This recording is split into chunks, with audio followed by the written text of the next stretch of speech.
infección de las membranas amnióticas, cuando los factores que protegen a las membranas están desequilibrados, es decir, acuérdense que en el embarazo nosotros teníamos un cervix que durante el embarazo y antes del inicio del trabajo de parto mide 3-4 centímetros, y que por los cambios hormonales del embarazo se forma el tapón mucoso. El tapón mucoso es una barrera contra el ascenso de gérmenes. ¿Qué pasa?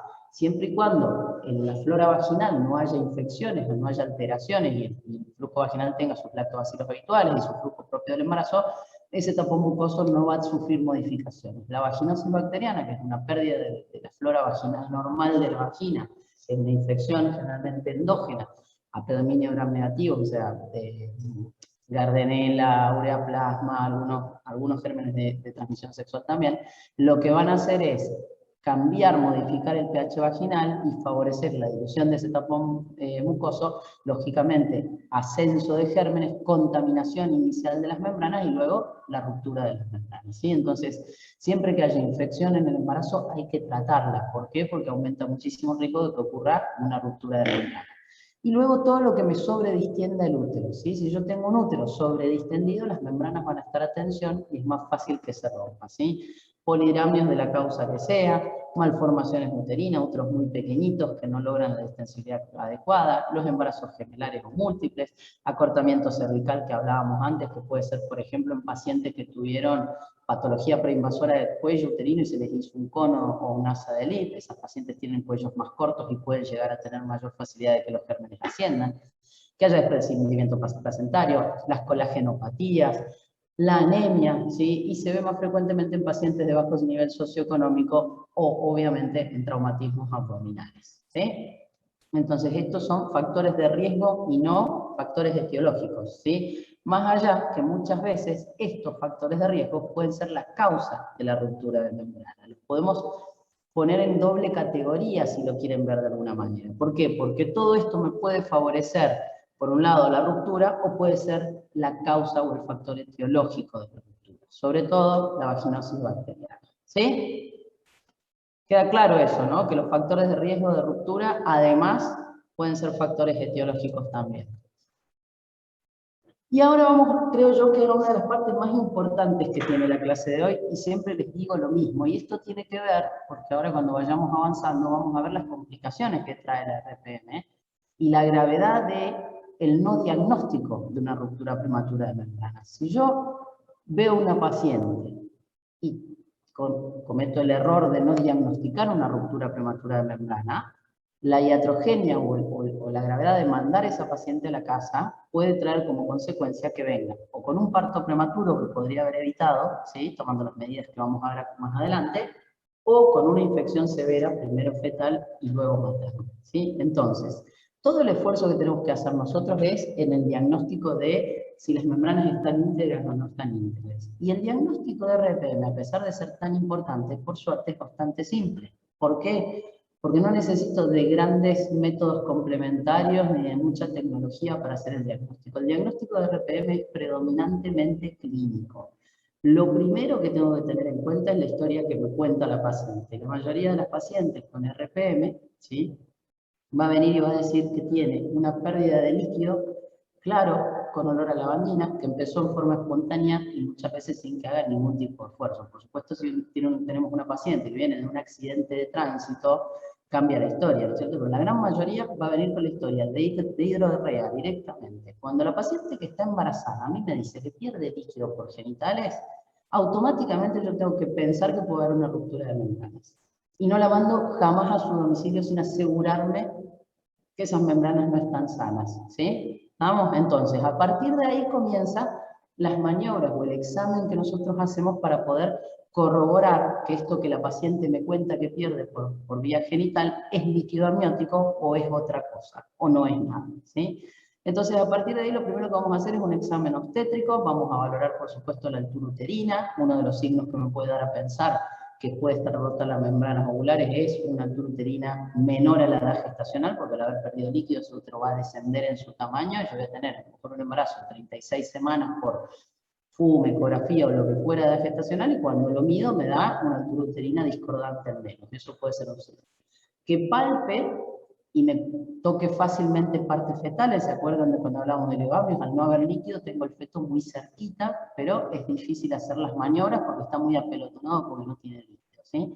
Y luego de eso vamos a tratar de objetivar la salida de líquido. Para eso lo primero que vamos a hacer es poner a la paciente en posición ginecológica sin necesidad de espéculo, de tacto, de nada. Lo primero que hacemos es observar. Muchas veces cuando hay ruptura de membrana vemos la salida del líquido amniótico a través de genitales externos. No nos hace falta ni hacer un tacto y vemos el líquido característico. Si vemos la salida de líquido claro, olor a lavandina, tenemos diagnóstico de RPM.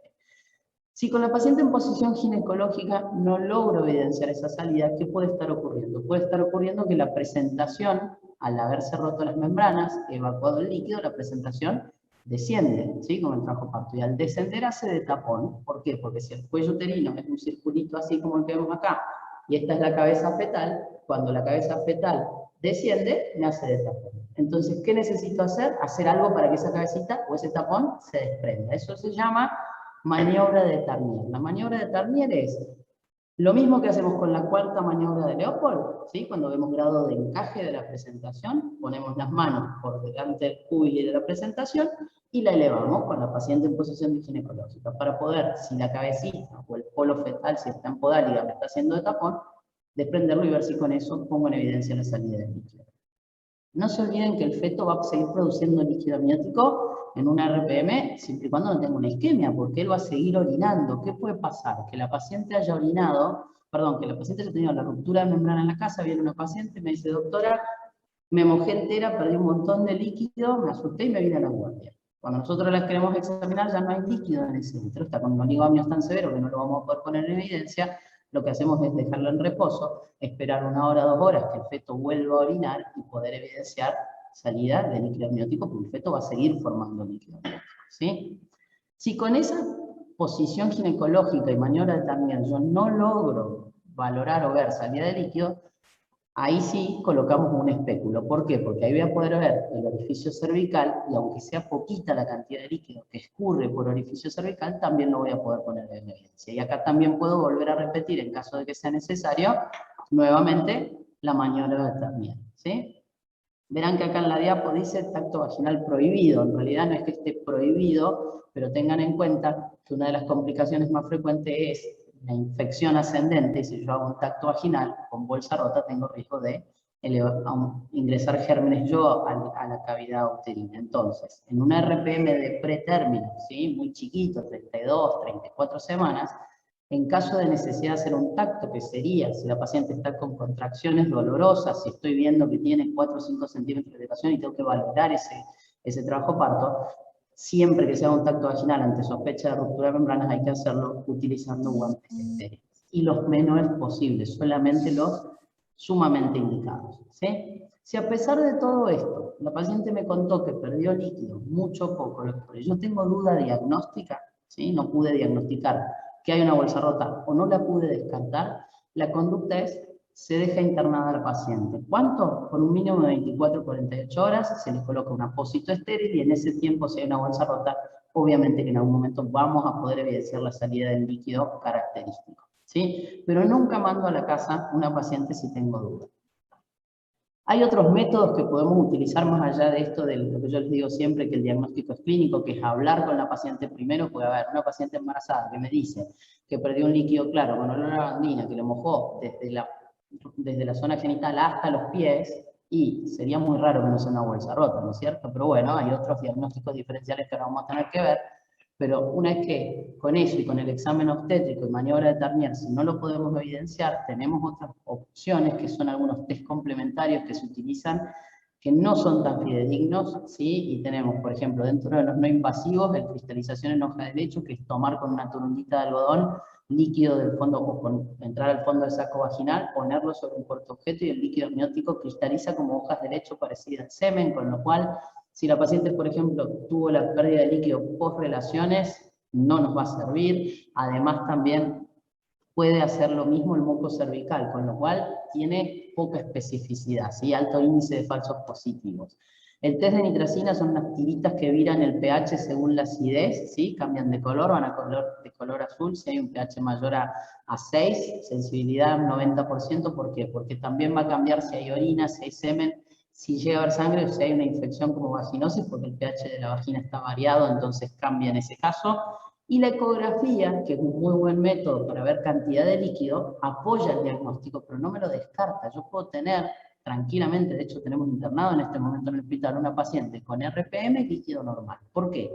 Porque la presentación me tapa la salida de líquido, ¿sí? Hace de tapón, y porque mientras el feto reciba flujo placentario normal, va a seguir formando su líquido amniótico y reabsorbiéndose. La fisiología del líquido amniótico acá no está alterada, no hay una hipoxia placentaria que haga oligoamnios, sino que se rompió el contenedor, pero se sigue formando, y si yo al contenedor le pongo un tapón, voy a volver a juntar líquido. O sea que yo, si la paciente me jura que perdió líquido, claro, olor a lavandina, y yo le hago una eco y veo líquido normal, ¿qué voy a decir? Ah, no, no, ¿tiene bolsa rota? No, me voy a asegurar, voy a tratar de objetivarlo viéndolo, y si no lo puedo ver, lo que dijimos, lo dejaremos internado y nos quedaremos tranquilos, ¿sí?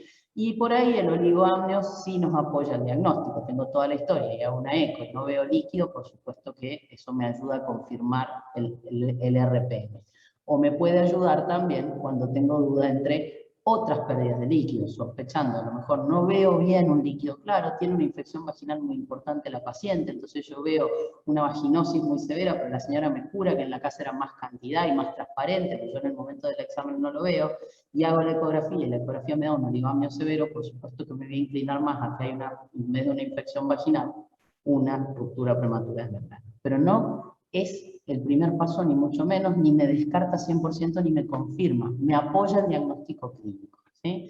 Y hay dos test que sí son específicos para líquido amniótico, porque obviamente como todo son caros y no siempre están disponibles, de hecho acá no hay, ¿sí? Por ahí en Buenos Aires se consiguen y demás, que son el PROM test y el NAMISUR, que son dos tests que también son tiritas reactivas que toman muestra de líquido, y esto sí, no tienen falsos positivos ni con semen, ni con sangre, ni con vaginosis. Entonces en este caso sí, si yo tengo estos test disponibles y dan positivo, más la historia que me cuenta la paciente, lógicamente voy a terminar de confirmar mi RPM. ¿Estamos? Pero lo que a mí me interesa, y me interesa siempre que doy esta clase, es que entiendan que el diagnóstico es clínico, que es hablar con la señora, porque la historia es bastante clara casi siempre, sobre todo en estos casos, salvo cuando yo tengo al revés, ¿no? La duda de que por un examen físico veo que hay poco líquido, y esto que les contaban cuando hablábamos de oligoamnios, y uno está haciendo una ecografía y se encuentra con oligoamnios, y el 50% de las veces bolsa rota sin que la mujer lo sepa. Entonces ahí voy a tener que hacer el ejercicio al revés. Usted nunca mojó la ropa interior, no sintió que perdía líquido, no parecía que estaba como con más infección y demás, y ir a buscarlo, ¿sí? Pero siempre, casi siempre con poner un espéculo en caso de que no haya evacuación espontánea de líquido, y hacer una maniobra Tamier, en el 90% de los casos hacemos diagnóstico de ruptura prematura de membrana. ¿Vamos?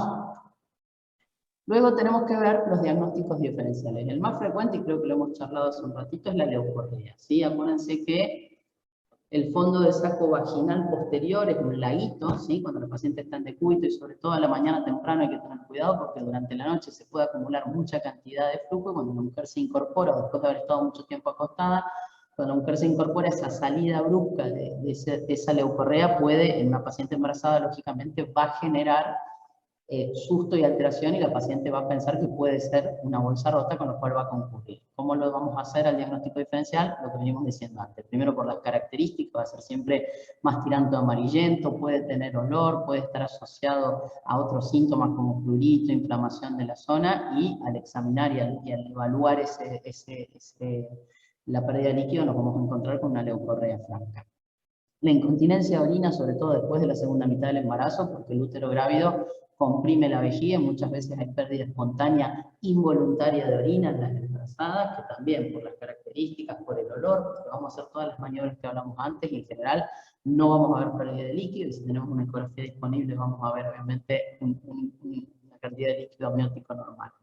La pérdida del tapón mucoso, sobre todo en las primigestas, ¿sí? Cuando no lo tiene muy claro, sale tapón mucoso, es más bien más pastoso, no tan líquido, puede ser transparente, pero realmente es muco ceroso y muco hemático, porque sale mezcladito con un poco de sangre, más tendiente a amarronado, ¿sí? El tapón mucoso puede que la paciente consulte, por un lado, como por una pérdida de líquido, y otras veces como si fuese una hemoginecorragia del embarazo, porque a veces sale mezcladito con sangre. Por un lado lo vemos más frecuente en pacientes de término, y segundo, la mayoría de las veces la pérdida del tapón mucoso va asociada a contracciones uterinas, y no siempre es así con la ruptura prematura de membranas.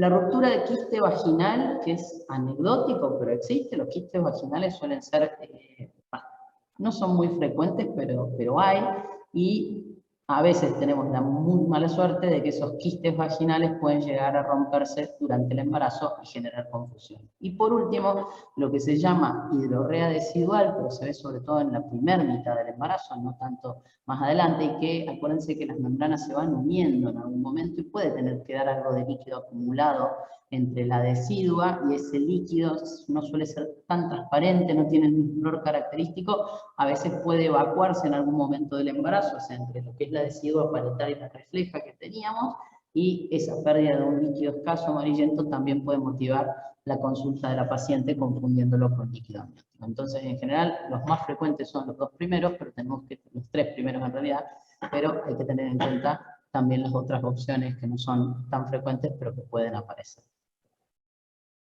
¿Hasta ahí vamos? ¿Dudas, preguntas? ¿Se entendió bien la maniobra de Tarnier? Porque es pregunta de examen no mía, de todos los docentes. Y porque además me interesa que la aprendan, o sea, a mí me interesa que aprendan a diagnosticar una bolsa rota y sobre todo que si el día de mañana están en una guardia y viene una embarazada y les dice que perdió líquido, no la manden a la casa si tienen dudas, ¿sí? Hasta que no se aseguren de que no tiene bolsa rota. ¿Vamos? ¿Qué puede pasar con esto? Doctora, Sí. ¿podría repetir la maniobra, por favor? La maniobra de Tarnier es, utilizando la cuarta maniobra de Leopold, ¿sí? ¿Vieron cuando ven grado de encaje de la presentación? Que ponemos la mano entre el pubis y la presentación, elevarla. Muchas veces, no sé por qué, si en otra clase o si lo han leído en algún otro lado, hablan de maniobra de empujar el fondo del útero. Nosotros podemos empujar el fondo del útero para ver si sale líquido, pero la realidad es que por una cuestión de lógica, si yo empujo el fondo del útero, empujo más la presentación, ¿sí? Con lo cual, la maniobra también es elevar la presentación. Muchas veces, si tuvimos que hacer un tacto vaginal con guante estéril, a la maniobra también la podemos hacer por vía de tacto. Es decir, yo tacto, tengo la presentación acá, acá está el cuello, está la presentación por debajo, y yo al hacer el tacto puedo elevar la presentación con el tacto vaginal. No se las pongo generalmente en la clase porque es algo que hace el obstetra y no es la maniobra de Tarnier per se. La de Tarnier es elevación de la presentación utilizando la cuarta maniobra del grupo. ¿Sí? Gracias. De nada. ¿Qué puede pasar con una bolsa rota? ¿Sí? Lo que empezamos diciendo en la clase. Lo primero que tenemos que tener en cuenta es que la ruptura prematura de membrana puede traer complicaciones tanto maternas como fetales, ¿sí? Y también ovulares, pero sobre todo de madre y feto. Y eso va a ser inversamente proporcional a la edad gestacional, es decir, cuanto más chiquito el embarazo, más grave es la evolución del cuadro clínico y el riesgo de complicaciones, ¿sí? Y tiene que ver también con cuánto líquido residual me queda, porque si yo tengo una ruptura prematura de membrana en un embarazo muy temprano, va a tener un oligoamnio severo durante mucho tiempo, y acuérdense que ese oligoamnio severo durante mucho tiempo me alteraba el normal desarrollo del feto. Tracto respiratorio, tracto genitourinario, músculo esquelético, ¿sí? Entonces, la evolución y las complicaciones van de la mano o es proporcional o inversamente proporcional a la edad gestacional. Cuanto más temprano ocurre y cuanto menos cantidad de líquido amniótico hay en las bolsas, más gravedad de las complicaciones que voy a ver. Normalmente, cuando hay RPM de pretérmino, la palabra RPM queda claro que es ruptura prematura de membrana, ¿no? Porque así no lo digo cada vez, pero por las dudas lo vuelvo a decir. Tenemos que dentro de la semana van a nacer un 75% más o menos de los fetos, ¿sí? Y en realidad más o menos el 75% de los partos se van a dar dentro de las 2 semanas. ¿Qué significa esto? No es lo mismo que se rompa la bolsa a las 37 que a las 28. Pues si yo estoy diciendo que el 75% de las veces van a ser el recién nacido, en 2 semanas, si se rompió a los 28, como mucho estoy llegando a las 30, y ahí va de la mano que ustedes asocien la gravedad que puede llegar a tener. ¿Estamos? Entonces, dentro de lo que son las complicaciones fetales, la más importante es la prematurez, y secundaria a la prematurez las complicaciones que traen que el feto sea prematuro, ¿sí? El 30% de los recién nacidos prematuros, o de los partos de pretérmino, que ustedes van a estudiar en la PP, son secundarios a ruptura prematura. Se rompen las membranas y se desencadena el parto. Y si se forma en forma prematura, lógicamente va a tener las complicaciones propias de la prematurez. Enterocolitis antis, sepsis, hemorragia intracraneal y síndrome de dificultad respiratoria, que será más grave cuanto menos edad gestacional tenga y lógicamente cuanto menos madurez de los pulmones fetales. Muerte fetal, por supuesto, ¿sí? Secundaria puede ser tanto a la infección por el RPM, ¿sí? Que se rompa la bolsa, que haya infección intramniótica, infección fetal y muerte, o muerte fetal asociada a complicaciones que aparecen en las bolsas rotas. Las dos complicaciones más graves que hay en bolsa rota son el desprendimiento prematuro de las placentas normoinsertas. Me freno un segundo acá. Muchas veces en el examen confunden RPM con DPPN. RPM es las membranas ovulares que contienen el líquido rotas. Desprendimiento prematuro de placenta normoinserta es la placenta desprendida. ¿Qué diferencia hay? Una se rompe la bolsa, la placenta está adherida al útero, la mamá le sigue mandando sangre, el feto sigue conectado al cordón, recibiendo oxígeno, nutrientes, etc. Con lo cual, no tiene líquido.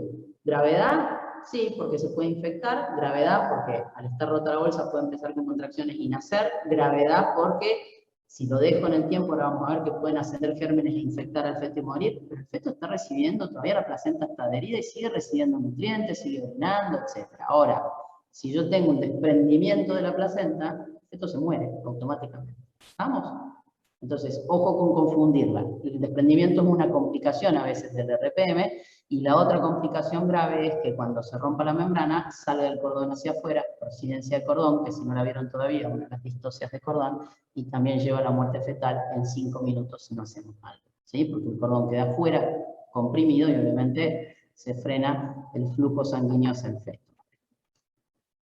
Las deformidades en el feto, obviamente, si la ruptura prematura de membranas es temprana, es lo mismo que veíamos en oligóamios, ¿sí? El feto va a estar con oligóamios mucho tiempo, entonces puede tener riesgo de no desarrollo normal de sus pulmones, hipoplasia pulmonar, 30% de los casos, y eso puede ser que traía como consecuencia dificultad respiratoria, y si nacen estos fetos, normalmente nacen con hipertensión pulmonar crónica, que van a doble trasplante si es que sobreviven a los 2 años, o sea, una patología fetal grave, mortalidad mayor al 70%, y las malformaciones por falta de líquido, que son malformaciones posicionales de todo lo que es el aparato musculoesquelético, artrogriposis, o sea, malformaciones en la cara, pieviot, tortícolis, etcétera, etcétera, que tienen que ver con que el feto está en un ambiente donde no tiene cómo moverse, ¿sí? Y luego que haya presentaciones anómalas, que no pueda girar al no tener líquido, entonces quede en presentación pelviana o quede en presentación transversa, ¿sí? Esas son las complicaciones que puede sufrir el feto.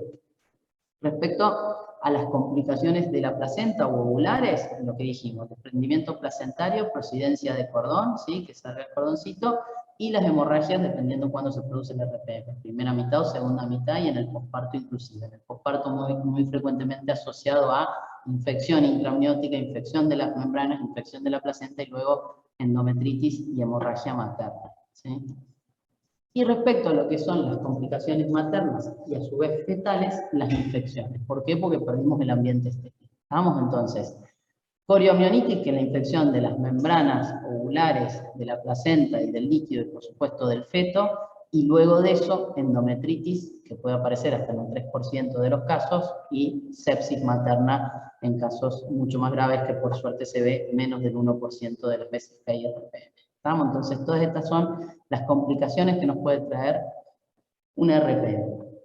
Entonces, hasta ahora hemos hablado casi siempre de cuanto más temprano peor, porque mayor riesgo de prematuridad, mayor riesgo de mal desarrollo del feto. Pero a su vez, cuanto más tiempo yo mantengo el embarazo de ese feto dentro del abdomen de la mamá, con las membranas rotas, o sea, con el ambiente estéril roto, y acuérdense que tenemos desde la vagina hasta el útero un espacio muy cortito, o sea, 3 centímetros, que es el cuello del útero, y si no hay barrera, el ascenso de gérmenes es extremadamente frecuente. Entonces, la otra complicación que nos hace a veces perder ese balance entre prematuridad e infección, ¿por qué? Pues si yo no tuviese el riesgo de infección, se rompe la bolsa, embarazo de 32 semanas, lo único que tendría que hacer es evitar que nazca, no dejar que el útero se contraiga. El problema que tengo es que voy a tener que buscar un equilibrio para que no se infecte. Entonces, la infección intramniótica muchas veces puede ser la causa o la consecuencia del RPM. La causa, ¿por qué? Si tenía una vaginosis que contaminó la membrana y me rompió bolsa y luego infectó hacia adentro, o al revés. Estaba todo bien, pero la paciente tuvo un traumatismo, se rompió bolsa y los gérmenes ascendieron, ¿sí? En un tercio de los casos, además, va a haber bacteriemia fetal, o sea, compromiso del feto. Muchos de estos fetos van a nacer con síndrome de respuesta inflamatoria sistémica, con sepsis neonatal.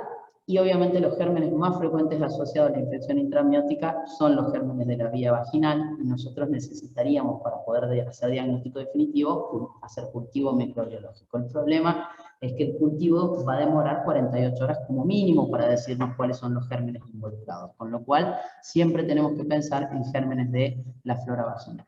La infección intraamniótica, entonces, la más frecuente por vía transcervical, o sea, desde la vagina ascendiendo a cuello de útero y a través de eso llega a las membranas.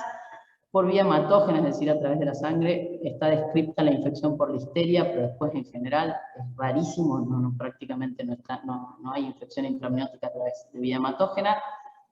Por vía tubaria, o sea, canalicular retrógrada, se puede dar excepcionalmente en pacientes que tenían infección crónica de las trompas, por ejemplo, por clamidia, ureaplasma, que son gérmenes asintomáticos de infección frecuente de transmisión sexual y que muchas veces pueden generar salpingitis crónica que pasaron desapercibida. La paciente logra quedarse embarazada a pesar de esas trompas alteradas y el germen puede llegar a ingresar y contaminar.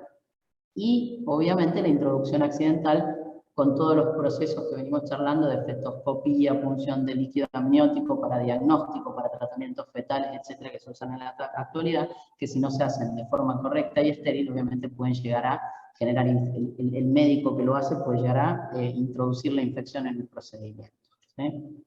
El tema con la etapa o con la infección uterina es que está dibujado, está descrita como si fuese un iceberg. ¿Por qué? Porque hasta que aparece la clínica de coriamnionitis típica, ocurrió todo esto, que es que ya la infección está, es decir, los gérmenes están en el ambiente uterino, con lo cual están en contacto con el útero, porque están en contacto con placenta y a través de eso con la sangre materna, con el feto, entonces ya el riesgo existe a pesar de que yo no tenga clínica, y luego todo el proceso inflamatorio que conlleva a la respuesta inflamatoria del feto hasta que aparece la clínica. Entonces, la inflamación intraamniótica con microorganismos da esta respuesta con expresión de citoquinas, con distrés para el feto, obviamente el útero empieza a contraerse tratando de expulsar ese contenido infeccioso y demás, ¿vamos?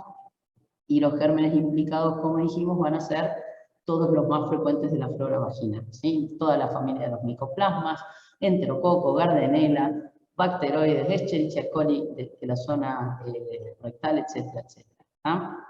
¿Qué ocurre? Como yo tengo esa pirámide tipo iceberg, que hasta que aparece la clínica yo ya puedo tener infección intraamniótica e inflamación, ¿sí? Y ya estoy con contaminación del feto por sobre todo, yo tengo que tratar de detectarlo antes de que aparezca la clínica. Y para eso, una vez que yo tengo el diagnóstico de RPM, lo que vamos a hacer es pedir ciertos estudios para ir viendo si hay infección o no hay infección. Desde el punto de vista de lo que son los estudios que se piden a través del laboratorio, la proteína se reactiva. Acuérdense que el eritro está aumentada de por sí en el embarazo, o sea que no nos sirven embarazadas, o sea que hay que pedir proteína se reactiva.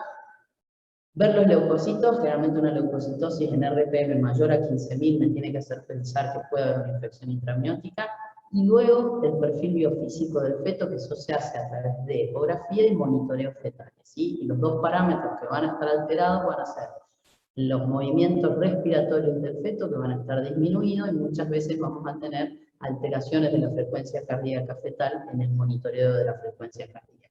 Y por último, si tengo y puedo y dispongo, pedir un estudio de un cultivo de líquido amniótico, pero acuérdense que va a demorar más o menos 48 horas. Lo que pasa es que una pequeña tinción de Gram se puede llegar a valorar o a ver en el, perdón, disculpen que me están mandando un mensaje del hospital, con una tinción de Gram podemos llegar a pensar en algunos que tienen signos, o sea, por ejemplo, el micoplasma nos va a dar negativo y puede llegar a demorar un poco menos, pero el cultivo de por sí de líquido amniótico, que sería el diagnóstico definitivo, demora mucho, viene 48 horas tarde y vamos a estar llegando tarde al tratamiento de prevención o de profilaxis que necesitamos instaurar, ¿sí? Y luego ya tenemos, sí, el iceberg cuando lo veo, que es cuando aparece la clínica, y la coriamnionitis clínica tiene criterios bien definidos, ¿sí? Pero desgraciadamente es un marcador tardío, aparece en el 30% de los pacientes con RPM, sobre todo en pretérmino, ¿no? A los que tenemos que esperar porque el feto no está maduro, pero es tardío, ¿sí? Yo ya tengo la infección dentro de las membranas y demás. Entonces, la clínica de coriamnionitis tiene que tener fiebre siempre, ¿sí? Criterio mayor, tiene que haber fiebre. ¿Fiebre de cuánto? 37,8 en adelante, ya estamos. Y luego se tiene que asociar esa fiebre a otros dos criterios. Que tenga irritabilidad uterina Es decir, irritabilidad uterina significa que el útero esté con un tono aumentado, la mayoría de las veces con contractilidad aumentada. Entonces, imaginemos que yo tengo una paciente no con bolsa rota. Viene una paciente a la guardia con un embarazo de 37 semanas y la encuentro que está febril, tiene una vaginosis, por ejemplo, y tiene un útero que se está contrayendo en forma muy frecuente, que puede ser secundaria a la fiebre, y luego leucorrea. Esa paciente puede tranquilamente, a pesar de tener bolsa sana, tener una coriamionitis, es decir, los gérmenes lograron llegar a las membranas y atraviesan las membranas sin romper la membrana. En algún momento se va a producir la ruptura de membrana. Pero yo puedo tener coriamionitis con bolsa íntegra. ¿Estamos? De cualquier manera, para no hacerles mucho lío y no confundirlos, acuérdense que los criterios son la fiebre y tengo que tener 2 o más de los otros criterios que son la irritabilidad uterina, que es tono aumentado y contracciones. Es como cuando hay una gastroenteritis. ¿Cómo responde el intestino a la gastroenteritis? Generalmente responde con un signo que es la diarrea. ¿Por qué? Porque aumenta la motilidad intestinal tratando de evacuar esos gérmenes que están contaminando. Acá ocurre lo mismo. Si yo tengo infección intraamniótica, el útero va a empezar a reaccionar para tratar de expulsar ese contenido infectado, ¿sí? Muy frecuente la leucorrea, porque generalmente está asociada a infección ascendente, y luego la taquicardia materna y la taquicardia fetal, ¿sí? Son 2 signos que suelen estar presentes. Y por último, un parámetro de laboratorio, que es el que habíamos pedido en el laboratorio, que es la leucocitosis. ¿Vamos? Eso es coriamionitis clínica.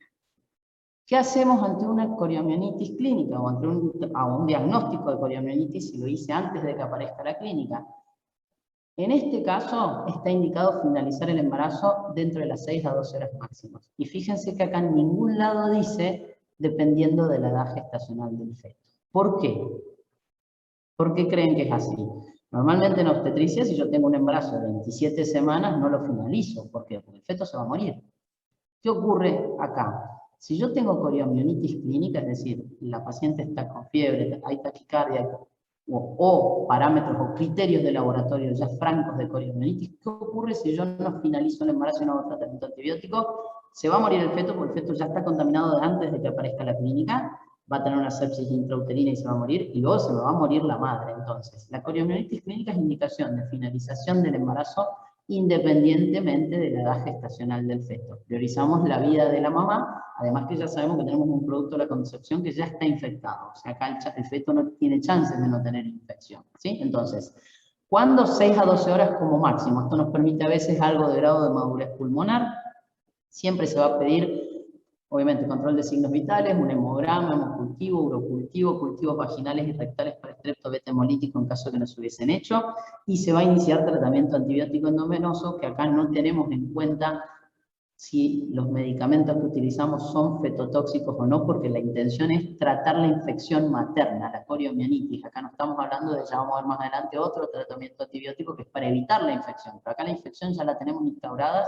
Estamos por finalizar el embarazo y lo que tenemos que hacer es salvar a la madre y tratar de que el feto también nazca, a lo mejor con ototoxicidad, pero no séptica, ¿sí? Entonces, los antibióticos que se utilizan generalmente son la clinda y la genta, o la ceftriaxona con metronidazol, o el ampicsulbactam con gentamicina, ¿sí? Una vez que se evacúa el embarazo, si la evolución clínica de la mamá es favorable, o sea, baja la fiebre, no tiene más dolor, no tiene clínica de endometritis severa y demás, el antibiótico endovenoso se deja por 48 horas aproximadamente y luego se sigue el tratamiento con amoxiclavulánico por vía oral generalmente hasta completar los 7 días. ¿Sí? Pero las primeras 48 horas son endovenosas y que quede claro que si hay coriamionitis clínica se termina la posibilidad de esperar al feto. Acá hay que finalizar el embarazo porque se nos van a morir los dos, feto y madre. ¿Sí? Hasta ahí el cuadro de coriamionitis o de infección. Ahora volvemos al manejo general cuando una paciente viene a una guardia y tiene bolsa rota. ¿Sí? Vino la señora, no está ni con fiebre, ni con clínica de coriamionitis, ni nada. Acaba de venir y me dice, mire doctora, me desperté hoy a la mañana, cuando me fui al baño vi que se me mojé toda, no importa todavía la edad gestacional, y yo lo que tengo que hacer a partir de ahora es hacer el diagnóstico. Hacemos el diagnóstico, me aseguro de que es una bolsa rota y yo acá empiezo a jugar con este objetivo balance de las dos cosas que quiero evitar. La prematura por un lado y la infección materno-fetal por el otro, ¿sí? El riesgo de iatrogenia, lo que les dije al principio, o sea, mandar a una mamá con bolsa rota a la casa, el riesgo es altísimo. O sea que si yo tengo duda diagnóstica de RPM, por todos los medios que tengo disponibles, desde la historia clínica y el examen físico hasta la ecografía y los test complementarios que si los tengo los puedo usar, la dejo internada con apósito estéril y me aseguro que no tenga bolsa rota. Es preferible dejar internado de más una persona por sospecha de bolsa rota que mandarla a la casa para que vuelva con la sepsis o la coriomionitis o el parto prematuro. ¿Sí? A partir de ahí, entonces, internamos a la paciente una vez que diagnosticamos la bolsa rota se interna, ¿sí? Se interna, no se va a la casa, y acá nos ponemos a ver en qué edad gestacional estamos para hacer ese ejercicio que hicimos al principio de bolsa rota o RPM de término, de pretérmino o previable, ¿sí? Ver la edad gestacional, pedirle cultivos de cuello de útero para ver si hay alguna infección, o sea, endocervical, de vagina, de la zona anal, ¿sí? Pedir un test de Gram, de todo lo que tenga posibilidad, hacemos un cultivo, y a partir de ahí evalúo las condiciones obstétricas de la mamá. Es decir, cómo está la madre y el feto. ¿Está bien? ¿Está con contracciones? ¿No está con contracciones? ¿Está con dilatación cervical? ¿Está con taquicardia fetal o bradicardia fetal? Que me esté hablando de que hay una prosidencia de cordón por la bolsa rota. O sea, evaluamos cómo está la unidad feto-placentaria, o sea, la madre y el feto. El tacto vaginal no lo voy a hacer salvo que la paciente esté en franco trabajo de parto. Si tengo, controlo a la mamá y tiene 5 contracciones en 10 minutos dolorosas, y voy a tener que hacer un tacto para ver si está con 6-7 centímetros de dilatación y esto es un parto inminente. ¿Está claro? Luego vamos a pedir una ecografía obstétrica, no para confirmar si ya confirmé el RPM, sino para valorar esta unidad feto-fetal. Entre parte de eso vamos a pedir una ecografía para ver los movimientos respiratorios del feto, ¿sí? Y le vamos a hacer un monitoreo fetal, siempre y cuando sea un embarazo de más de 32 semanas, que es cuando ya la frecuencia cardíaca del feto, si tiene alteraciones, me puede estar hablando de alteraciones de tipo severa, ¿sí? Antes de eso, la frecuencia cardíaca fetal no es estable como para hacer monitoreo. Vamos, eso de rutina en todos los RPM. Luego yo tendré que valorar si esto me obliga, esta ruptura de membranas, a finalizar el embarazo independientemente de la edad gestacional que calcule. ¿Cuándo va a ser eso? Cuando tengo clínica de coriomionitis, que ya lo charlamos. Es decir, la mamá vino, además de con bolsa rota, con fiebre, ¿sí? Y con dolor uterino, irritabilidad, está taquicárdica la mamá y taquicardia fetal, listo. Esa paciente está con coriomionitis, da igual qué edad gestacional tiene, la vamos a finalizar con el tratamiento antibiótico dentro de las 6 a 12 horas que habíamos hablado y demás. Que haya desprendimiento de la placenta, ¿sí? Hemorragia y riesgo de muerte fetal inminente, por supuesto hay que finalizarlo. Que ya venga la mamá con una muerte fetal o con malformaciones fetales que no sean viables con la vida extrauterina, obviamente no voy a dejar una bolsa rota con un feto muerto porque voy a terminar con una infección y no estoy cuidando a nadie, ¿sí? Y o que haya real compromiso de la salud materna o fetal que me indique interrumpir el embarazo. Prosidencia de cordón, fiebre, lo que veníamos hablando. ¿Estamos? En ese caso, la edad gestacional no va a ser importante. Fuera de eso, todo lo que vamos a hacer en RPM va a tener que ver con la edad gestacional en el momento que se produjo la ruptura de membrana. Y ahí sí vamos a dividir un poco las RPM, más allá de, vieron que empezamos la clase y dijimos, la definición de ruptura prematura de membrana es la ruptura de las membranas 2 horas antes del inicio del trabajo de parto. Y luego la dividimos en término, 37 semanas o más, pretérmino de 37 a 24 y previable de 24 para abajo. A su vez, para el manejo, para cómo tomamos las conductas, la vamos a dividir en un pretérmino tardía y en un pretérmino franco. ¿Por qué? Porque acuérdense que de los 34 en adelante, más allá de que es pretérmino, tenemos madurez pulmonar, ¿sí? En cambio acá, 24 a 33,6, hasta las 24, todavía los pulmones del feto no tienen capacidad de sobrevida fuera del útero materno. Entonces, obviamente, el manejo es diferente cuando estoy acá que cuando estoy acá, a pesar de que los dos son fetos de pretérmino, ¿sí? Y luego, bueno, prematuro o antes de la viabilidad. La primera y la más simple es cuando el embarazo es de término. Dijimos que nosotros tenemos que hacer balance entre la complicación de prematuridad y la infección. Acá, la prematuridad desapareció de mi cabeza. ¿Por qué? Porque tiene 37 o más semanas, es un feto maduro. Es un feto de término. Más chiquito, menos chiquito, pero está de término. Con lo cual acá lo único que me interesa es que no se infecte. Ni el feto ni la mamá. Entonces, si yo tengo una paciente que viene con bolsa rota y tiene más de 37 semanas en adelante, tenemos dos conductas. O hacemos una inducción inmediata para que nazca, dentro de las 12 horas de latencia, porque nunca se induce en el momento exacto por una cuestión de que la bolsa rota, como habíamos hablado en inducción, muchas veces a las 2-3 horas empieza con dinámico uterino. Entonces no hay que apurarse, pero hay que finalizarlo, ¿sí? O puedo darle una latencia un poco más rápido, que sí, a las 48 horas me inicia el trabajo parto, inducirlo. La Federación Argentina recomienda la inducción inmediata, es decir, 12 horas de latencia como máximo. ¿Qué puede pasar? Que la paciente vino a las 8 de la noche y no le voy a poner un goteo de oxitocina durante toda la madrugada a esa pobre madre, ¿sí? Porque el riesgo de infección es muy bajo en esas horas, entonces lo único que vamos a hacer es esperar a la mañana y generar la inducción si solita o en forma espontánea no empezó. ¿Estamos? En caso de que yo decida diferir o el parto no se produzca luego de 12 horas de latencia, es decir, se rompió bolsa y pasaron 12 horas, en ese caso está indicado hacer antibiótico profiláctico. Acá no es el tratamiento como antes, sino un esquema que cura el estreptococo del grupo B. En este caso vamos a hacer penicilina, ¿sí? 5 millones de unidades endovenosa y luego 2.5 cada 4 horas hasta el momento del parto. Entonces, la ruptura prematura de término no nos trae mayores problemas. Una vez que se rompieron las membranas y el feto ya está de término, lo único que hago es evitar la infección. Y normalmente o se empieza la inducción, si es de mañana, generalmente se deja 2 horitas a la paciente y si no arranca se le pone un goteo para que empiece con contracciones. Y si pasan más de 12 horas, se pone además penicilina para cubrir el estreptococo del grupo B. ¿Estamos? Este es un manejo bastante simple de alguna manera.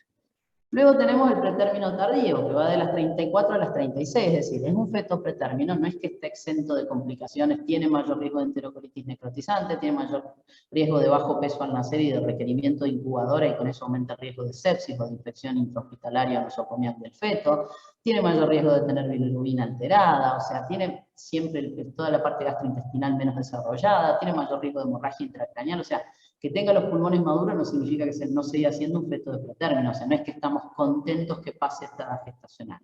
Pero lógicamente tiene mejor pronóstico que si pasa antes. Antiguamente se indicaba la finalización del embarazo, ¿sí?, dentro de las 24 horas, y si el feto no había recibido maduración pulmonar con corticoides, como está en una edad límite, a veces se indicaba la maduración. Si las condiciones obstétricas lo permitían, o lo permiten, se inducía el parto.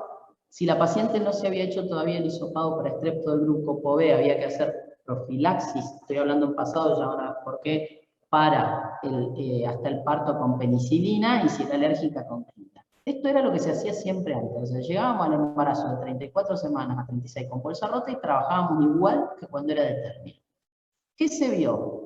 La mayoría de los embarazos con RPM, acuérdense que dentro de las 2 semanas nace el 75% de los fetos, hagamos lo que hagamos. Con lo cual, en la actualidad y después de muchos años y de algunas revisiones, sobre todo de una base de datos que es Cochrane, que analiza estudios bien programados, a doble ciego, multicéntricos y demás, lo que se vio es que el manejo expectante, es decir, el no apurarse, el no inducir inmediatamente en este pretérmino que está de 34 a 36, tiene los mismos o mejores resultados perinatales, ¿sí?, los mismos beneficios, que cuando lo esperamos, cuando es antes de esa edad gestacional, ¿sí?, la no inducción inmediata. En general no se vieron mayores índices de sepsis neonatal por dejarlo con conducta expectante, es decir, con antibiótico profilaxis para que no se infecte, maduración pulmonar, y tratar de que si no pasa nada y no se complica, el embarazo siga intrauterinamente, ¿sí? En general, cuando se hacen las inducciones se vio mucho mayor índice de estrés respiratorio, ¿sí?, obviamente aumento del índice de cesárea por apurarlo, y no hay diferencia en mortalidad perinatal o intrauterina cuando comparábamos los dos grupos. Con lo cual, ¿qué cambió en la obstetricia actual del 2018 esta parte que salieron todas estas publicaciones? Antes llegábamos, nosotros, yo por lo menos cuando estudiábamos obstetricia, era bolsa rota de 34 semanas en adelante, o sea, 34, 35, 36, 37 en adelante, inducción. ¿Sí? Hacíamos maduración pulmonar como mucho, inducción. ¿Por qué? Porque el riesgo de infección, porque... ¿Qué se vio? Se interna a la paciente y se la maneja con la misma conducta que vamos a ver a continuación, que es cuando todavía no tiene madurez pulmonar el feto, ¿sí?, de 24 a 34 semanas, y si no hay ninguna complicación asociada, si los laboratorios vienen normales, si no hay signos clínicos de infección intrauterina, dejar que evolucione espontáneamente. La mayoría de las veces no llega a término, porque se desencadena el trabajo de parto en bolsa rota, pero tiene mejores resultados que si lo apuramos. ¿Está claro? Entonces, la conducta obstétrica actual es la de volver a conducta expectante con este tipo de edades gestacionales. Y esa conducta es exactamente la misma que tenemos en embarazos de 24 a 34 con bolsa rota, ¿sí? Manejo conservador, sin apurarnos y sin evacuar el útero. Ese manejo conservador, obviamente, en esta edad gestacional, 24-34, tiene obviamente indicación de madurez pulmonar, o sea, apenas diagnosticamos una bolsa rota, y eso también es importante que les quede, chicos. Si ustedes tienen Cualquier tipo de patología obstétrica en una guardia, que las pone en riesgo de parto inminente y el feto no está maduro, lo primero que tienen que hacer es darle el corticoide. La betametasona de 12 miligramos, que es lo que se usa en maduración pulmonar, ¿ya lo vieron en alguna otra clase a eso? Madurez pulmonar, ¿cómo se hace? ¿Todavía no? Sí, No, doctora, bueno, creo que lo había comentado. La betametasona, la dexametasona. bueno, ahora lo vemos igual, o sea, la betametasona son 12 miligramos cada 24 horas por 48, o sea, son 2 dosis. ¿Qué ocurre? Si yo estoy en una guardia, imaginemos que trabajo en La Cruz, Alvear, un lugar chiquito donde no hay quirófano, donde la paciente no va a quedar conmigo. Viene una paciente y está con bolsa rota, viene una paciente y está con una amenaza de parto prematuro, está con contracción y demás, y tiene una edad gestacional menor de 30, entre las 24 y las 34, que es cuando puedo hacer maduración pulmonar. El hecho de hacer una betametasona lo antes posible le estoy dando una chance a ese feto de que sobreviva mucho más alta. Ahora, si yo la mandé en la ambulancia, vino 3 horas después, ya perdí 3 horas. ¿Vamos? Entonces, lo primero que tenemos que hacer en un embarazo con RPM 24-34 es madurez pulmonar. Luego antibiótico profilaxis, porque acá sí tenemos ese balance entre que nazca o se infecte, y reposo de la mamá, relativo hospitalario, tratando de disminuir esa pérdida de líquido para que el feto no esté en un ambiente de oligoamnios que le trae las otras consecuencias que habíamos hablado de mal desarrollo pulmonar, alteraciones de las posiciones musculoesqueléticas y demás. El objetivo, cuando yo tengo una RPM de esta edad gestacional, es llegar como mínimo a las 31 o 32 semanas, sin que se me infecte el feto ni la madre, para tratar de sacar un feto lo más viable posible, ¿sí? Si yo tengo manera de documentar madurez pulmonar a esta edad gestacional, en general está indicado llegar hasta ahí y sacarlo, siempre y cuando, ¿por qué? Porque el riesgo de seguir manteniendo tanto tiempo un feto dentro del útero con bolsa rota es alto, ¿sí? Si no tengo cómo comprobar madurez pulmonar, lógicamente tengo que tratar de llegar a las 34 semanas como mínimo, porque si no, obviamente el feto se me va a morir por otras causas. Respecto a cómo saber si hay madurez pulmonar, una de las opciones, a ver, hay un montón de test, la espectrofotometría de líquido amniótico es un método donde se saca el líquido amniótico. Todos estos test que vamos a hablar acá, ¿sí?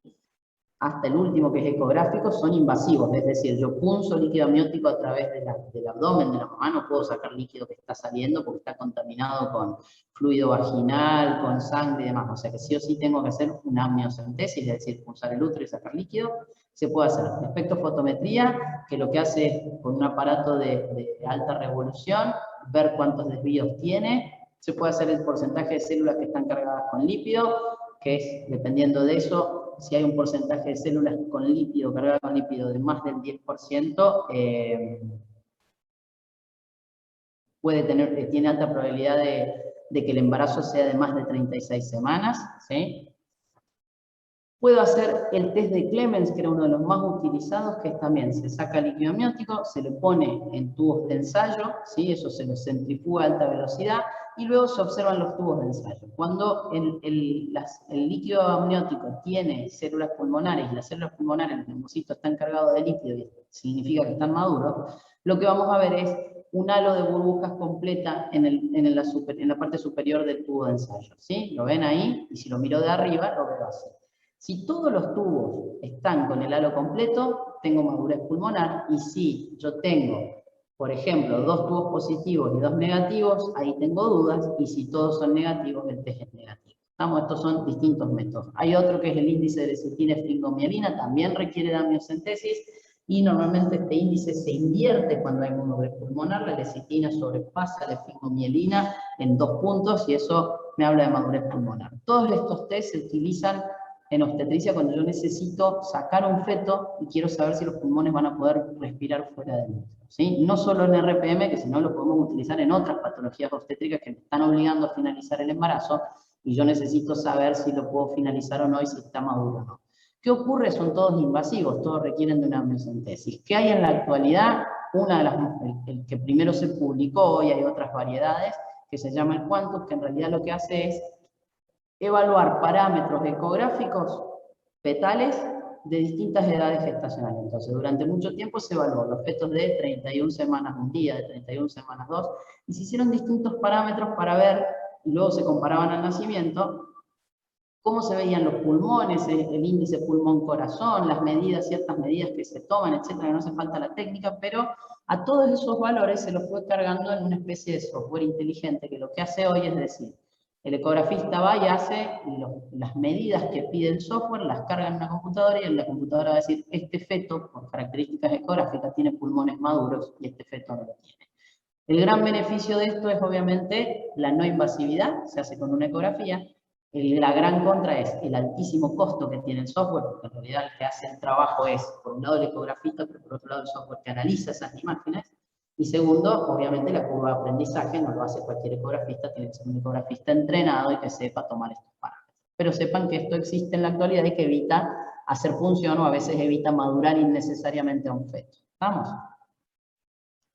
La segunda cosa que vamos a hacer con este feto que tiene una bolsa rota, o sea, la primera o la segunda que vamos a hacer, y que está de pretérmino y que no queremos que nazca en lo posible, porque si nace va a tener grandes complicaciones, si no tiene criterios de finalización porque no está en coriomionitis, vamos a hacer acá antibiótico profilaxis. Y fíjense que una cosa es el tratamiento de coriomionitis, vuelvo a insistir en esto porque se confunden. Si yo tengo coriomionitis pongo clindagenta, metroacito, o sea, trato la infección. Acá yo tengo una bolsa rota que todavía está sin infección intraamniótica. Y que lo que quiero hacer es evitar que se infecte para tratar de prolongar el tiempo intrauterino de ese feto y no sacarlo tan prematuro. Entonces, las primeras 48 horas siempre va con antibiótico terapia endovenosa.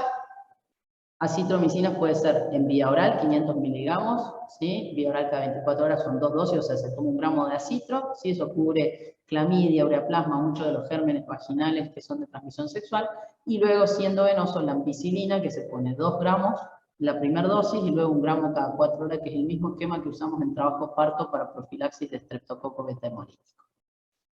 De ahí yo voy a tener que ver si la paciente tiene hisopado para estrepto beta hemolítico o no. Si ya lo tenía y es positivo, lógicamente vamos a continuar con tratamiento vía oral. Ahora, si la paciente tiene hisopado negativo, una vez que hice las 48 horas de antibiótico, ya está, suspendo la profilaxis. Porque acá no estoy tratando infección, estoy tratando de que no se infecte. ¿Está claro?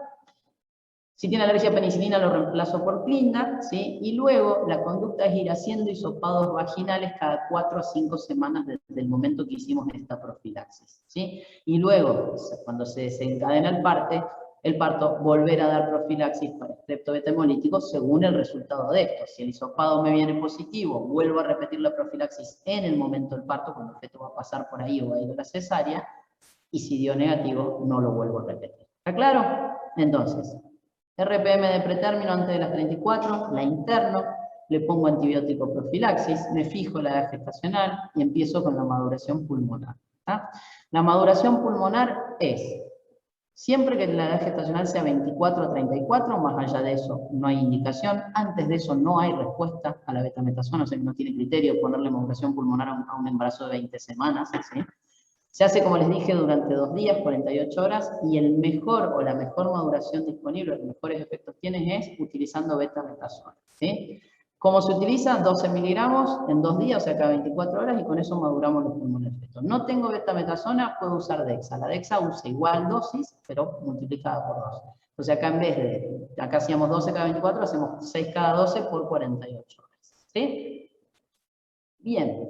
¿Qué pasa si esta mamá empieza con contracciones? Y yo diría, bueno, está con contracciones, es prematuro, la freno, le pongo tocólisis, hago lo mismo que en la amenaza de parto prematuro. Acá hay que tener en cuenta una cosa. La tocólisis o la uteroinhibición, el poner medicación para frenar las contracciones uterinas, en general en RPM no se aconseja. ¿Por qué? Porque dijimos que uno de los signos clínicos de coriomionitis era la irritabilidad del útero. O sea, si yo estoy sospechando que un paciente está con mucha contractilidad y demás, y además está con fiebre, tengo que tener cuidado. Entonces, ¿cuándo la uso? Cuando tengo certeza de que no hay infección y siempre limitado a lograr esta madurez pulmonar que yo quiero lograr. Si tengo una mamá que vino con bolsa rota, no tiene signos clínicos ni de laboratorio de infección, ¿sí? Recién rompió bolsa y yo sé que la mayoría de esas bolsas rotas van a desencadenar trabajo parto dentro de las 2 horas y hasta dentro de las 2 semanas, ¿qué hago? Necesito madurar esos pulmones. Si yo no freno las contracciones van a ser igual. Entonces en ese caso yo puedo poner un goteo de uteroinhibición, madurar los pulmones y los saco. Y que sea lo que tenga que ser. ¿Está claro? O sea, no está indicado poner un goteo y frenar el parto todo el tiempo. Simplemente me permite el traslado de la paciente si estoy en un lugar en el que no tengo que subir una ambulancia porque todo ese estrés me puede desencadenar el parto, o permitirme que pasen las 2 dosis de maduración pulmonar, siempre que no haya signos de infección o de inflamación intermiótica. Si están esos signos presentes, no puedo frenar, entonces no debo uteroinhibir porque aumento el riesgo de sepsis fetal y materna. ¿Está claro? Sulfato de magnesio para neuroprotección del feto. Hay alto riesgo en los fetos prematuros de que ocurran hemorragias intracraneales. ¿Sí? ¿Por qué? Porque fragilidad del sistema nervioso, de los vasos, etcétera, etcétera. Entonces, la neuroprotección con sulfato de magnesio, más allá de la bolsa rota, se utiliza siempre que haya riesgo de parto prematuro inminente. Es decir, paciente que está con 7 centímetros de dilatación y cursa un embarazo de 27 semanas. Está indicado. Bolsa rota. Eclampsia, la paciente convulsionó, yo sé que voy a tener que finalizar el embarazo. Cualquier otra complicación que sepa que estamos en riesgo de parto inminente. ¿De qué edad gestacional o cuándo lo indico? Hasta las 33 semanas, más allá de eso no tiene criterio la neuroprotección, ¿sí? Y normalmente se hace durante 4 horas o más, dependiendo obviamente de que se inicie o no el trabajo de parto. Generalmente ponemos el goteo de sulfato de magnesio para neuroprotección y se frena en el momento del parto, ¿sí? Supongamos que vino la paciente con bolsa rota, cursa un embarazo de 27 semanas, lógicamente la bolsa rota me aumenta el riesgo de parto inminente porque yo no sé si se va a desencadenar en 2 horas, en 4, en 10 o en 2 días. Entonces, ¿qué hago? Tengo un feto de pretérmino, le puse los antibióticos profilácticos para que no se infecte.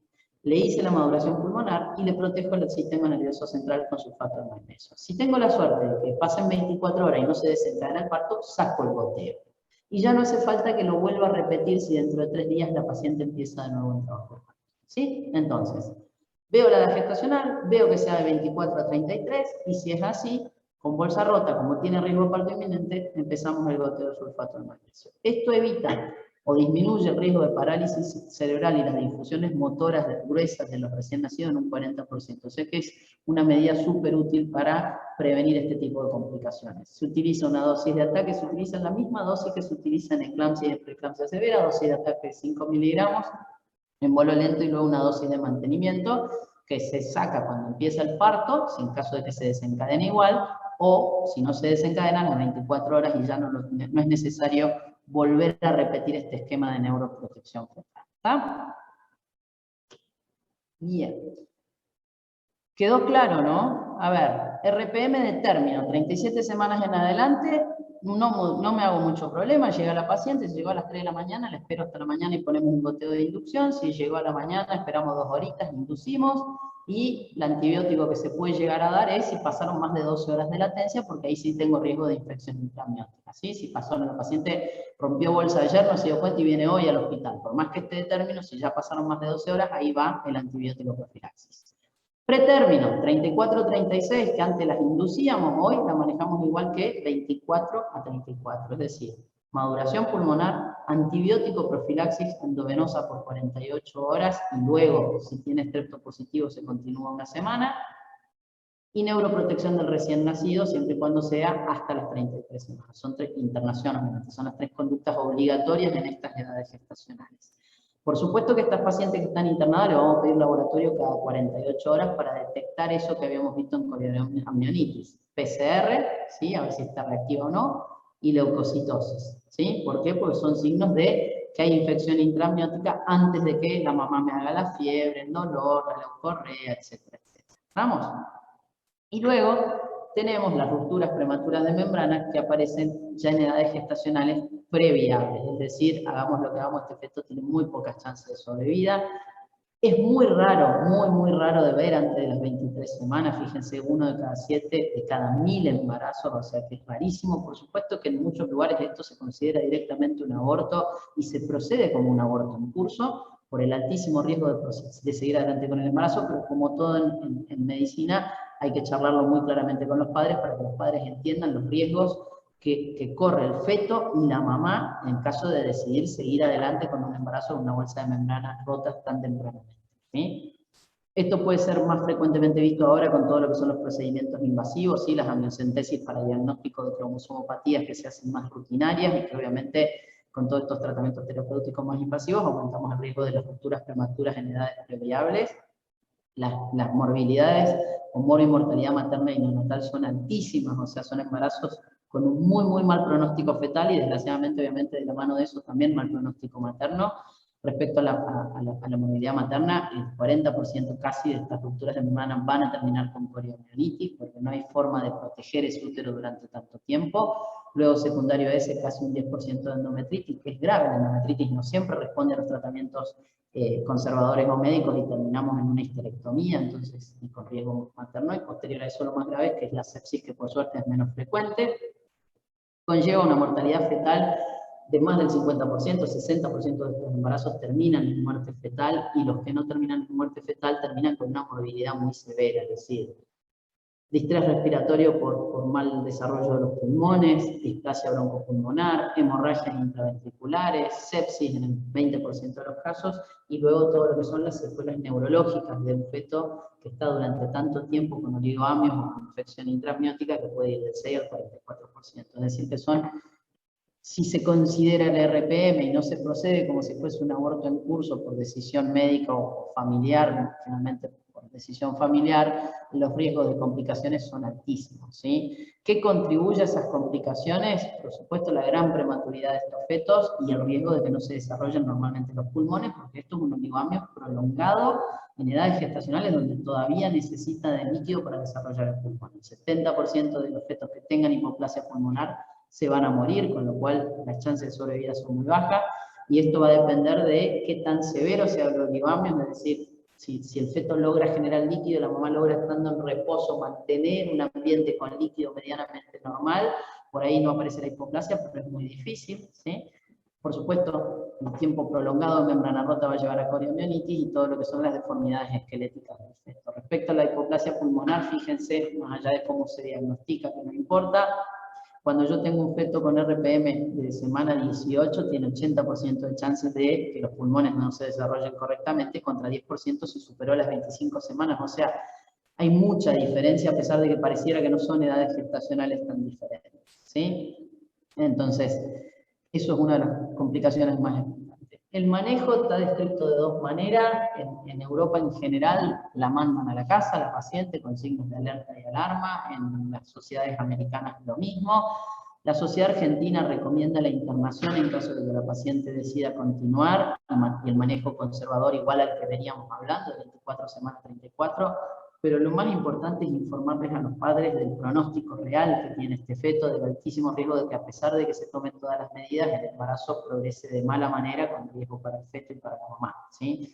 El manejo domiciliario, siempre y cuando la mamá comprenda, tenga un ambiente donde pueda hacer reposo y donde pueda consultar con signos de alarma y alerta, y además la madre debe venir cada 48 horas, a hacerse un laboratorio, y luego cuando la mamá llega a edad gestacional viable, es decir, 24 en adelante, se la interna para madurez pulmonar, antibióticos y demás, ¿sí? Eso es lo que se hace generalmente con el manejo no internada. La sociedad argentina sugiere la internación, se espera que llegue a las 24 semanas y ahí sí se hace la madurez pulmonar, protección, neuroprotección con sulfato y la antibiótico profilaxis para evitar la infección. ¿Vamos? Finalizando la clase de hoy, vuelvo a repetir que a mí siempre que doy una clase y les pongo a veces puntos clave, tiene que ver con la importancia de lo que uno considera que ustedes como médicos generalistas se tienen que llevar de una clase o de una materia cuando la estudien, ¿sí? Muchas veces se toman un montón de tiempo y está bien en aprender, porque por eso rinden un examen, y cuanto más sepan mejor y más cerca del 10 van a estar en qué es un test de Clemens o qué era el test de ecográfico y demás, y pierden el criterio práctico de qué es útil para ustedes como médicos, pero sobre todo para nuestros pacientes, de saber y de que el médico no puede no saber. Yo siempre digo, yo puedo ser muy ginecóloga, obstetra, lo que sea, pero si tengo una fractura expuesta en una guardia, tengo que saber qué hacer porque soy médica. Ahora, ¿tengo que saber operar una catarata congénita? No, la verdad que no, porque no me especializo en eso y no hay una urgencia y va a haber alguien más capacitado que yo para hacerlo. Pero yo tengo que saber reaccionar ante un paro cardíaco, tengo que saber reaccionar ante una fractura expuesta, tengo que saber reaccionar ante una úlcera del ojo, ¿sí? Viene un paciente a la noche con una úlcera porque le saltó no sé, estaba haciendo un asado y se quemó, y no tengo un oftalmólogo, tengo que saber que tengo que ocluir el ojo, o sea, no es muy complicado, pero lo tengo que saber, ¿sí? Hay cosas que el médico debe saber. Bueno, en embarazo, por ahí es más difícil porque la mayoría de los médicos no manejan embarazo, pero hay ciertas cosas que salvan vidas fetales y maternas, pero sobre todo fetales. El feto es un paciente de alguna manera, que está cuidado por la mamá, pero que nosotros podemos hacer cosas para que una vez que salga tenga más chances. Puntos claves es, yo tengo una paciente que me dice que pierde líquido, está embarazada, si tengo duda la interno. O sea, no espero que tener la ecografía, vaya a la casa y vuelo, tengo duda la interno. El diagnóstico es clínico, chicos. Si una señora viene a una guardia y le dice que perdió líquido, claro, no la lavandina, no piensen que perdió orina. Está embarazada, perdió líquido. Y si perdió orina no va a pasar nada. Ahora, si perdió líquido y la mandé a la casa, va a venir con la coriomielitis o con el parto prematuro. ¿Está claro entonces? Diagnóstico clínico, duda diagnóstica, la dejo internada, pido la ecografía, pongo el apósito estéril, ¿sí? Si tengo una paciente con RPM predeterminado, tengo que saber a qué edad gestacional está esa paciente, porque el manejo va a tener que ver con eso. O sea, yo siempre voy a tener que estar en ese límite muy finito entre un día más que le gano intrauterino, le gano vida al feto, pero aumento el riesgo de infección para él y para la madre. Y respecto a la edad gestacional, si ustedes se aprenden que los fetos entre las 24 y 34 semanas, si yo les pongo a ustedes si le pongo al feto o a la madre un corticoide, le estoy dando una chance enorme de sobrevivir. No se imaginan lo mucho que cambian 4 horas del corticoide para el feto. Si ustedes no se olvidan de eso, probablemente le den una chance más a un feto, ¿sí? Ustedes reciben una guardia, una amenaza de parto prematura, una bolsa rota, una paciente que convulsionó, y saben que ese feto no cumplió las 34 semanas y ya pasó las 24, pónganle betametasona. No tienen beta, pónganle una Dexa, le están dando una chance más hasta que esa paciente llegue a que la vea un obstetra o a que venga el médico obstetra. No van a hacer daño nunca con eso y van a generar un beneficio enorme. ¿Tienen duda del antibiótico? ¿No se acordaban cómo era el sulfato de magnesio para neuroprotección? No importa, la betametasona es básica. O sea, el aprender maduración pulmonar de feto es tan importante como aprender, ya van a ver más adelante en la clase con Suárez, cómo frenar la convulsión de la embarazada. Son cosas que los médicos en general tenemos que saber, ¿sí? Entonces, si ustedes se llevan eso de la clase, de que no van a mandar a una paciente que pierde líquido embarazada a la casa, que el diagnóstico es mirar, o sea, la pongo en posición ginecológica y generalmente con eso hago diagnóstico. Y que si el feto todavía no tiene edad para madurez, apenas pueda le hago la madurez y después me acuerdo de todo lo otro que dijo Rosenberg que se podía hacer para beneficiar al feto, yo me voy a quedar más que contenta y a ustedes les va a ir mucho mejor como médicos el día que hagan una guardia. ¿Sí? Bien. Como siempre les pongo un poco la bibliografía. El consenso de FASBO del año 2018 es el más actual que hay en español, que les puede servir, y que en gran parte lo de la clase está de ahí, porque obviamente es lo que se hace en Argentina, más allá que hay algunas cositas que están de las otras bibliografías, por eso se las pongo. ¿Sí? Bien, preguntas sobre la clase de hoy, chicos. ¿No? Bueno. Todas las clases son importantes, pero hay patologías más frecuentes, ¿sí? Preeclampsia, eclampsia, primera causa de muerte materna en Argentina, ¿sí? RPM, amenaza de parto prematuro, las dos complicaciones más frecuentes y más temidas en la obstetricia, con lo cual son temas que son básicos, ¿sí? Que son básicos, pero además vuelvo a insistir, más allá de un examen o no, que ustedes como generalistas hay conceptos que de esta clase no se los tienen que olvidar, y cuando la estudien volver a hacer hincapié por ustedes, no para rendirla, ¿sí? ¿Estamos? Bien, nos vemos el miércoles si todo va bien. Gracias, Bueno, doctora. gracias a ustedes. Gracias, doctora. ¿Qué más damos el miércoles?